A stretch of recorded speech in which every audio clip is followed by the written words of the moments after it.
Good afternoon. The first item of business this afternoon is portfolio questions, and the portfolio this afternoon is education. Thank you, Mr. Kerr. It is on, but hopefully I'll speak louder.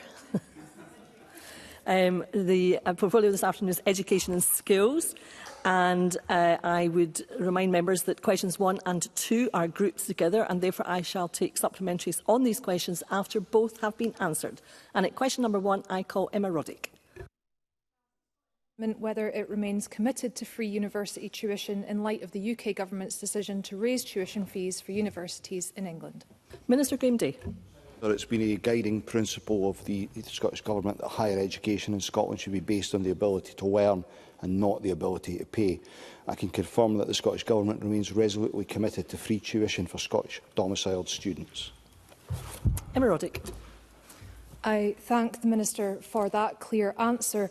Labour in the UK, of course, promised to reduce tuition fees if Keir Starmer won the election, but instead they have risen. So it is clear that the SNP is the only party that has got into government and then stuck by its beliefs on free tuition. So can I ask, what impact does free tuition have on Scottish students' debt levels compared to those in the rest of the UK? Minister. Presiding Officer, our policy on free tuition means Scottish students have the lowest levels of student debt across the UK. Eligible students studying in Scotland do not incur additional loan debt from tuition fees of over £27,750 over 3 years that they would if they were to study in England. The average student loan debt for Scottish borrowers is £16,680, which is around a third of the debt racked up by their English peers. The debt levels in England, of course, are likely to rise further as a result of the 3.1% tuition fee increase from the 25-26 academic year. And I call question 2, Kenneth Gibson. Thank you, Presiding Officer. To ask the Scottish Government what impact free university tuition has had on young people's deciding to stay in Scotland to study for a degree. Minister. There are record numbers of Scots attending university. The latest statistics show over 32,000 Scottish students started full-time first degrees in Scotland in academic year 22-23. This represents a 27% increase since 2006-07, before the policy on free tuition was introduced. The Government has also committed to widening access to education, and we've seen a 34% increase in Scots students from deprived areas entering full-time first-degree courses since the establishment of the Commission on Widening Access. UCAS data also shows that we have record numbers of young Scots securing places at university in this current 2024 UCAS cycle. Kenneth Gibson. I thank the Minister for that answer. As part of our pre-budget scrutiny in August, the Finance and Public Administration Committee met with around 50 students and postgraduate students at Dundee University. We asked them what the key issues were in their decision to remain in Scotland after graduating. The number one reason was employment opportunities.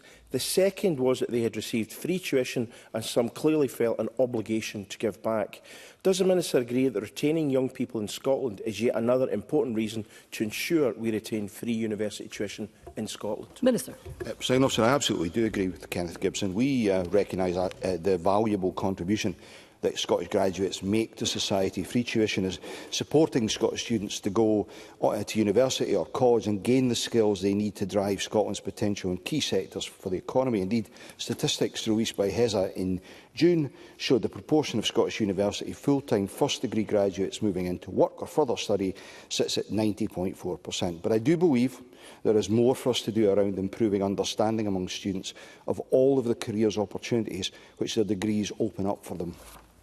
And supplementary, Pam Duncan-Glancy.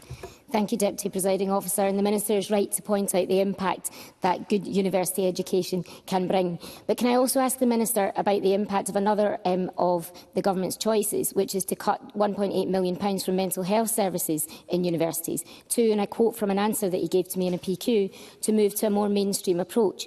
Can I ask what impact he thinks that will have on the increasing numbers of people studying in Scotland who are presenting with mental health conditions? Always through the Chair. Minister. Presiding Officer, as ever, Pam Duncan-Glancy comes at this from the perspective that there are no financial challenges faced by this Government, that we simply can fund everything, and unfortunately that is not the case. But I would draw her attention to the fact around mental health funding across universities and colleges. We provided that for a 3-year period, and we then extended it for a further year to allow the transition to mainstreaming. I absolutely accept the challenges that our universities and our colleges face in that space, but I hope she would also accept the challenges that this Government faces in a budgetary sense. Question number 3, Alec Riley. Presiding Officer, to ask the Scottish Government what discussions it's had with Fife Council following the publication of an EIS survey showing that 2/3 of surveyed teachers in Fife were considering leaving the teaching as a result of disruptive, challenging or violent pupils. Cabinet Secretary Jenny Gilruth. Our schools should be safe learning environments for all. Violent and abusive behaviours towards staff are unacceptable. The member will be aware that the specific response to these findings is primarily a matter for Fife Council. However, my officials have raised the survey data with Fife Council directly, who I am advised have been working constructively with the EIS locally to address these concerns. And of course, this Government is committed to providing direction at national level too. We published our National Action Plan on Relationships and Behaviour in Schools in August, which the EIS contributed to. And yesterday, we launched updated guidance on respect for all. Alec Riley.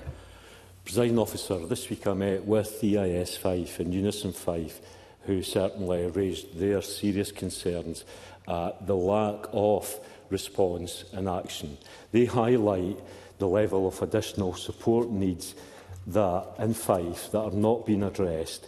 They say that more pupil support assistants are needed, additional support teachers are needed, improved pupil support services are needed, and in many schools, in primary schools across Fife, there are class sizes that are far too large. So when will the Cabinet Secretary move beyond plans and guidance and start to look at what resources are needed in order to address these issues that the trade unions are rightly highlighting? Cabinet Secretary. I thank Mr Riley for raising what's a really important point. He knows that before I was elected in 2016, I was an employee of Fife Council as a teacher, so I recognise some of the challenge here. I have a detail of the action that the local authority have committed to that my officials have shared with me. I'd be more than happy to share that with Mr Rowley additionally.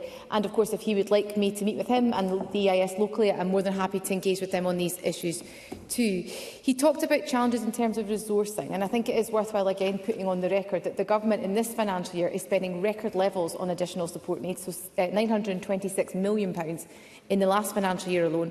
That has allowed local authorities like Fife to increase the number of pupil support assistants in the last year by 725. But it's also a really key reason why this Government is so committed to protecting and maintaining teacher numbers. And I have to observe, Presiding Officer, that in the last year, Fife Council's teacher numbers reduced, despite that additionality coming from Scottish Government. So look, we've got to work with local authorities on improvements to Scottish education and on all the issues that Mr Rowley has raised. But I do recognise the joint responsibilities in that regard. And of course, with the forthcoming budget approaching, I'm sure Mr Rowley will be putting some of those points in his negotiations with leadership in his own party. I'd be more than happy to meet with him and discuss what those may be, recognising the need for that protection of budgets within education. But that, I have to say, Presiding Officer, has been an approach of this Government over many years. Question number 4, Elena Whittam, who's joining us remotely. Thank you, Presiding Officer. To ask the Scottish Government whether it will provide an update on the progress being made to improve the educational experiences of children and young people with additional support needs in school settings. Cabinet Secretary. Scotland's approach to supporting children and young people in their learning has inclusion at its heart, and that's why last week I published the 3rd Additional Support for Learning Progress report. It sets out progress made towards the delivery of the actions as set out in the ASL Action Plan between November 2022 and June 2024, and it was developed in partnership with COSLA and the ASL Project Board. To complement the progress report, an updated ASL Action Plan was also published, outlining the steps that we are taking to meet the recommendations set out in the ASL review. Elena Whittam. I thank the Cabinet Secretary for her answer. And I know that she appreciates that there has been an increase in the number of pupils recognised as having neurodivergent needs who do not yet have a diagnosis, and that effective relationships between parents, carers and schools are paramount to ensuring that there are no unnecessary pressures for families or associated issues which act as barriers to learning. Does the Cabinet Secretary agree with me that the use of Team Around the Child meetings can be essential in identifying much needed supports whilst a diagnosis is being sought? Cabinet Secretary. I absolutely agree with the member. I think that maintaining those positive relationships between parents, carers and schools is really critical, and having that multi-agency approach is also really critical in terms of ensuring positive outcomes for our children and young people, particularly with additional support needs. Under the ASL framework, a formal diagnosis or identification is not required for a child or a young person to receive appropriate support with their learning. But whilst any diagnosis in terms of ASN needs is being considered, getting it right for every child, GIRFIC promotes that holistic and rights-based approach, which I think is hugely important additionally. And the member talks to the team around the child approach, which I know has been proven to work in providing that additionality and joining up services. And I think particularly post-pandemic, Presiding Officer, we need to be mindful of the role of other services in providing support to our children and young people who are not necessarily always within an educational space. A supplementary, Miles Briggs. Thank you, Deputy Presiding Officer. Despite twice as many pupils in Scotland needing support, the number of ASN teachers has decreased by 12%. Here in the capital, there are 166 ASN teachers. That gives a pupil and teacher ratio of ASN of 145 pupils per ASN we have here in the capital. So can I ask the Cabinet Secretary, in terms of the ASL review, what is her expectation around a pupil ASN ratio in Scottish schools? Cabinet Secretary. I thank the member for his question. I don't think the ASL update specifically mentions pupil-teacher ratio in that detail. However, I do want to put on the record that, of course, across these islands, Scotland has the lowest pupil-teacher ratio at 13:2. In terms of our pupil support assistance, as I alluded to in my response, I think, to Mr Rowley, we've increased those by 725 in the last year alone because of additionality coming from Scottish Government. But the member raises an important point in relation to the role of specialists, and I'm very mindful of that and how we can better facilitate that support for schools, not just in terms of specialist teachers, but also in terms of other professionals, whether that be educational psychologists or speech and language therapists too. And of course, as I think I also put on the record in relation to upcoming budget negotiations, I'm sure these things are parties around Parliament will be considering, and I'd be more than happy to sit down with Mr Briggs if he has proposals to that end. Question number 5, Martin Whitfield. Very grateful, Deputy Presiding Officer. To ask the Scottish Government, in the light of reports that approximately 1,200 applications for places in special schools was refused, whether it will increase funding and resources to ensure that all children requiring specialised support can access appropriate education without placing any additional pressure on families. Cabinet Secretary. The Scottish Government investment in additional support needs has reached a record high of £926 million in 22-23, and that's helping to address the growing demand in this area. In the last year alone, this additionality has supported the employment of an extra 725 pupil support assistants in local authorities across the country. But it is for local authorities to determine the most appropriate educational provision for children and young people with additional support needs. Martin Whitfield. I'm very grateful to the Cabinet Secretary for that response. And of course, it was the Scotsman's newspaper, through their FOI inquiries, that ascertained this 1,200 applications that were rejected. And that included 200 children turned away from Glasgow City Council, quote, due to a lack of resource. This comes as a number of special schools in Scotland has sharply fallen from 190 in 2006 down to just 107 last year. The Education Committee recently made its position clear, highlighting the urgent need for improved teacher training and better investment in specialist staff. Does the SNP government acknowledge these failures? Cabinet Secretary. I thank the member for his question. He follows a similar line of questioning to that which Mr Briggs, I think, expressed in his supplementary question.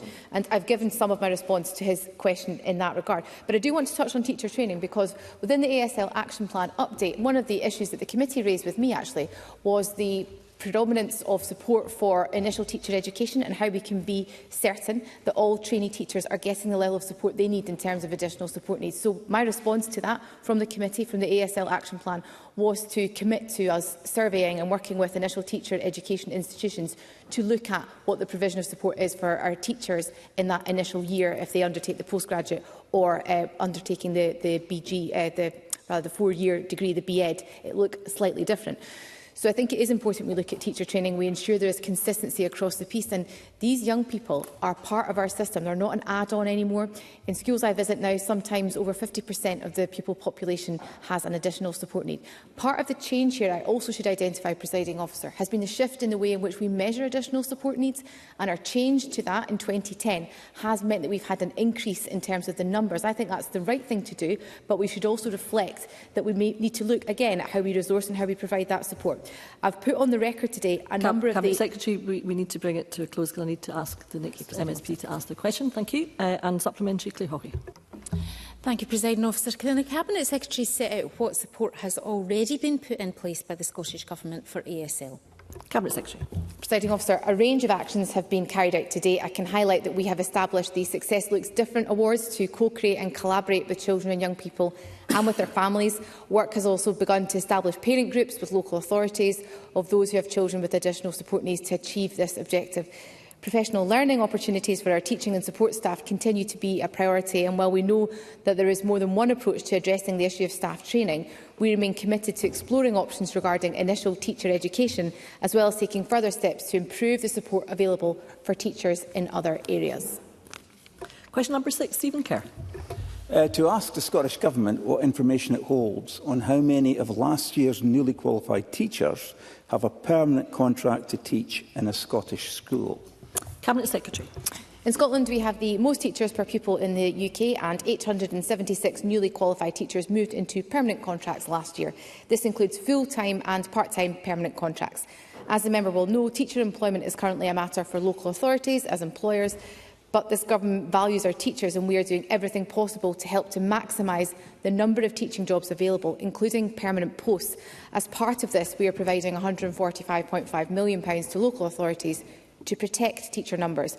We also invest in a policy of free tuition, we fully fund the postgraduate qualification, and we pay for the first year of probation. While we cannot direct teachers where to work, it is important to note that teacher vacancies arise across Scotland throughout the academic year. Stephen Kerr. Well, I would hope that the Cabinet Secretary has a firm focus on this issue, because the reality is that 4 out of 5 post-probation teachers don't have a permanent contract. And a third of newly qualified teachers are leaving the profession. And this is nothing short than a shocking waste of talent. And it is a dismal failure of workforce planning. And make no mistake, this is down to the Cabinet Secretary. There's no point in protecting the number of teachers if teachers don't have permanent jobs.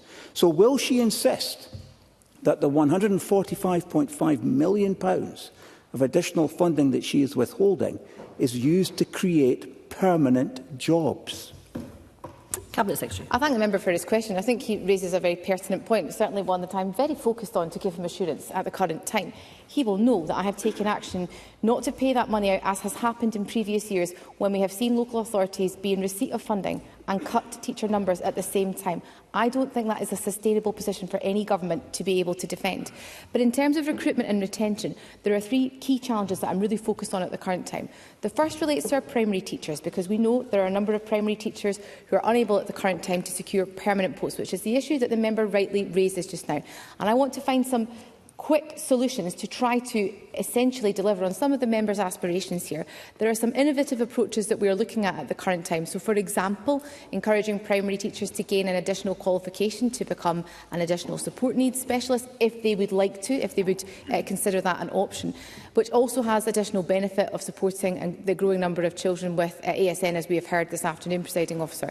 At secondary level, there are challenges in training and recruiting enough teachers, particularly in certain hard-to-fill subjects. I'm conscious of time, Presiding Officer. I would like to give the member a substantive answer, and I think it may be opportune for me to write to him directly to give him a fulsome update on the 3 challenges I'm focused on at the current time, which relate to primary teachers, the issues around about permanency, secondary teachers in terms of the gaps in terms of subject areas, and thirdly in terms of rural and remote areas where we're having challenges. Thank you, Cabinet Secretary. So I've got a number of supplementaries, and we need to move to those to ensure members get their opportunities. I call Willie Rennie. I know teachers, newly qualified teachers, who can spend 7 years without a permanent contract. It's intermittent employment, it's short-term contracts, and it's not acceptable. So why is the government continuing to train new teachers when it can't and won't deliver on its promise of 3,500 extra teachers? Cabinet Secretary. I thank Mr Rennie for his question. He raised this issue in the debate we had not 2 weeks ago, I think now, and he will recall that I played back to him the experience of one of his constituents who had been on short-term contracts in Fife Council for a number of years. I don't think that's an optimal situation. It's not one that I would support. Some of the challenge here, of course, relates to where the employment of teachers rests. So at the current time, the employment of teachers is the responsibility of local authorities. I've spoken to some of the additionality that the Scottish Government provides to support trainee teachers. So tuition fees is a huge expense that this Government meets. We also fund the postgraduate year and we also fund the probation year fully. So there's a lot of funding coming from central government to help support teachers into employment. The challenge comes when we have local authority employment practices that vary up and down the country. So it's imperative that we work with COSLA to arrive at a situation. Well, I see the member shaking his head at me, Presiding Officer, but that is the reality at the current time. We need to work with COSLA to ensure there is parity across the country in terms of how our initial teachers are entering the workforce. At the current time, we've got a variety of different approaches to initial teacher employment, and I think that needs to change in the future, particularly because of the additionality that this government is providing. And I call supplementary from Bill Kidd. Thank you, Presiding Officer, but the excellent answer just given covers my question. Thank you very much. Thank you, Mr Kidd. And I now move to question number 7, Colin Beattie. To ask the Scottish Government how it collaborates with local authorities to monitor teacher numbers and staffing needs across the council areas. Cabinet Secretary. The Scottish Government undertakes an annual collection of data from local authorities on teacher numbers and characteristics, and this is published as part of the Summary Statistics for Schools in Scotland. This information is used to monitor teacher numbers nationally and by local authority area and to inform teacher workforce planning, which sets initial intake targets for programmes for initial teacher education through the work of the Teacher Workforce Planning Advisory Group. The Scottish Government uses this data as a basis for discussions with local authorities on teacher numbers and need. Colin Beattie. Clearly, Scotland's local authorities have a vital role to play in this. But can the Cabinet Secretary please set out what actions the Scottish Government is taking to improve the recruitment and retention of teachers in Scotland? Cabinet Secretary. The member is absolutely right. Our local authorities have a key role to play here, and that is the point I was making to Willie Rennie in my previous answer. The Strategic Board for Teacher Education, which is made up of a range of different key education stakeholders, is looking at issues around the recruitment and retention of teachers in Scotland in detail. That includes geographical and subject-specific issues, as well as how we can increase diversity within the profession and improve support for early career teachers who need that. They are also considering how we can encourage more people into teaching, especially in subjects we know are particularly challenging to fill, such as computing science and modern languages. The Board are also progressing innovative work to support teacher education and development throughout their careers, which in the longer term has the potential to increase teacher recruitment and retention. Thank you. And I call question number 8, Katie Clark, who is joining us remotely. Ms Clark. Katie Clark. Government consideration has been given to improving the living cost support available to part-time disabled students. Minister Graham Day. Officer, the Scottish Government has made a commitment to undertake a review of student support for part-time and distance learning students. All issues impacting on part-time students will be given careful consideration as part of this review. As an initial step, we've opened up living cost support to disabled students who are studying full-time distance learning courses who are unable to study campus-based courses because of their disability.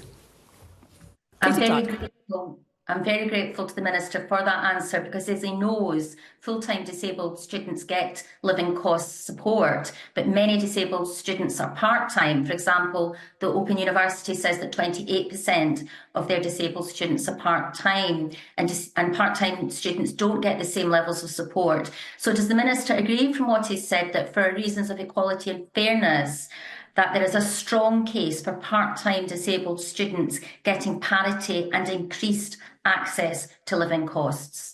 Minister.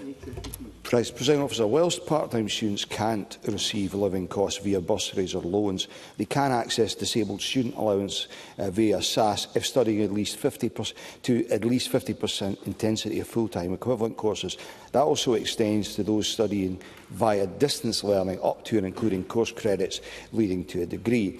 Of course, we will always be asked to go further, and we aspire to do the best we can by our students within the constraints of affordability. The review that I referenced will explore all asks and all options, whilst recognising the financial challenge, which will almost certainly mean an incremental approach is going to be necessary. A supplementary, Karen Adam. Thank you, Presiding Officer. We should be endeavouring to improve the supports available to disabled students throughout their time in higher education. What steps is the Scottish Government already taking to ensure that students with additional support needs are encouraged to remain in education without compromising access to critical financial support? Minister. Presiding Officer, the Government is committed to ensuring that all students with a disability, long-term medical condition or additional support needs are able to access higher education and are fully supported throughout their studies. As an initial step, as I indicated earlier, we've opened up living cost support to disabled students who are studying full-time distance learning courses and who are unable to study campus-based courses because of their disability. The Equality Act 2010 places a specific duty on colleges and universities to make reasonable adjustments to ensure that disabled students can access education and any related services. Thank you, Minister. That concludes portfolio questions on education and skills. And if members who are wishing to move to the front bench could do so quickly, we could then move straight on to the next item of business.